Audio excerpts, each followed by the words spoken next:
faut bien le dire, pour certains responsables politiques, et c'est le cas de Christian Estrosi qui est en direct avec nous, il y a une émotion particulière. Bonjour Christian Estrosi, merci beaucoup d'être en direct avec nous. Vous êtes dans les rues de Paris et évidemment la disparition de Camille Muffat, cette championne niçoise, représente pour vous quelque chose de spécial.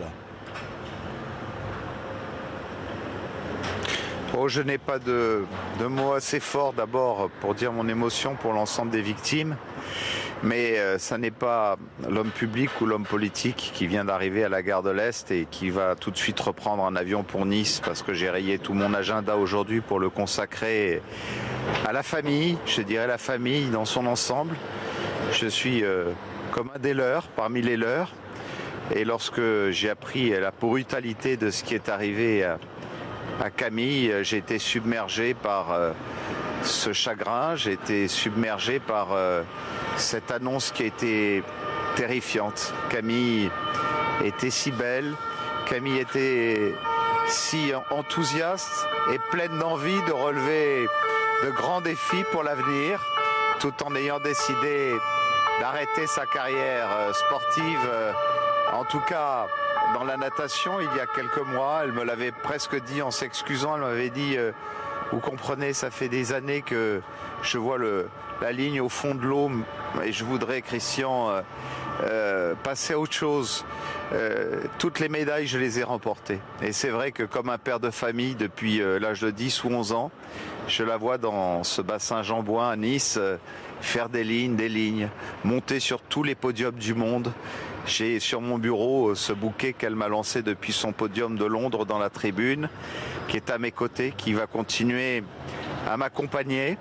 Aujourd'hui, on est tous aux côtés de sa maman, formidable, Laurence, sa famille, son compagnon William. C'est beaucoup de chagrin qui nous submerge. Et bien évidemment, ce sont des instants que seuls ceux qui ont partagé aussi intensément la part de défi de Camille, les émotions qu'elle nous a fait partager et celles qu'elle avait sans doute encore à nous faire partager, avec toute l'humilité qui appartient à cette jeune fille, avec cette modestie, sa volonté de continuer à vivre dans sa ville parmi ses camarades. C'est une femme exceptionnelle, une championne hors norme, qui a perdu la France, qui a perdu la ville de Nice, mais c'est tout simplement une belle âme qui était promise à un si bel avenir. Et je ressens du chagrin et une profonde injustice ce matin. Christian Estrosi, on voit bien le lien qui existait entre vous. Vous nous l'avez dit à l'instant, hein, vous la suiviez depuis de nombreuses années. Elle était très aimée à Nice. Oui, parce que l'amour, vous savez, lorsque vous le donnez, on vous le rend.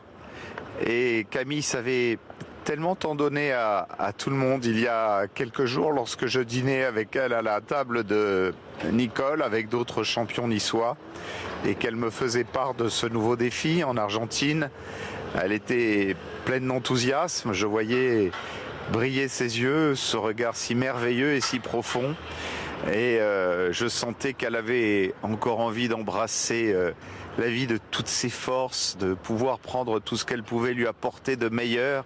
Elle qui ne redoutait rien, qui était si déterminée à remporter toutes les victoires.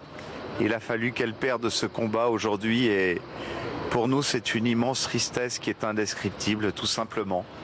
Vous aviez compris d'ailleurs que cette envie de participer à cette émission, ou honnêtement ça vous avait un petit peu surpris, voire déplu?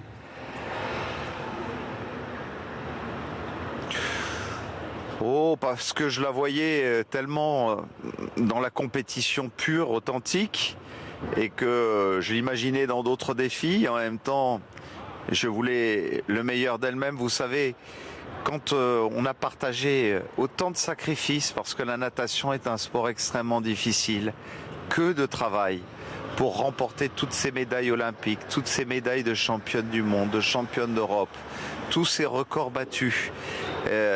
Et il y a un moment où on demande du répit, on demande à partager autre chose. C'est ce que Camille, au fond, souhaitait au fond d'elle-même, avoir cette pause avec sans doute d'autres projets derrière. Elle qui savait aussi si bien communiquer, si bien faire partager. Et Aujourd'hui, nous n'avons pas à juger de ce qu'elle a choisi de partager et personne ne pouvait imaginer que dans une grande émission de télévision, il y ait un tel risque à partager. Ce 10 mars restera marqué au plus profond de nous-mêmes comme une date terrifiante. Mais en tout cas, je veux te dire, Camille, que nous te devons tant, que tu nous as tant donné. Merci pour toutes ces belles émotions. Merci Camille pour tous ces moments de bonheur. Et il faudra que nous sachions penser à toi à chaque instant pour te rendre tout ce que tu nous as donné, tout simplement. Merci Christian Estrosi.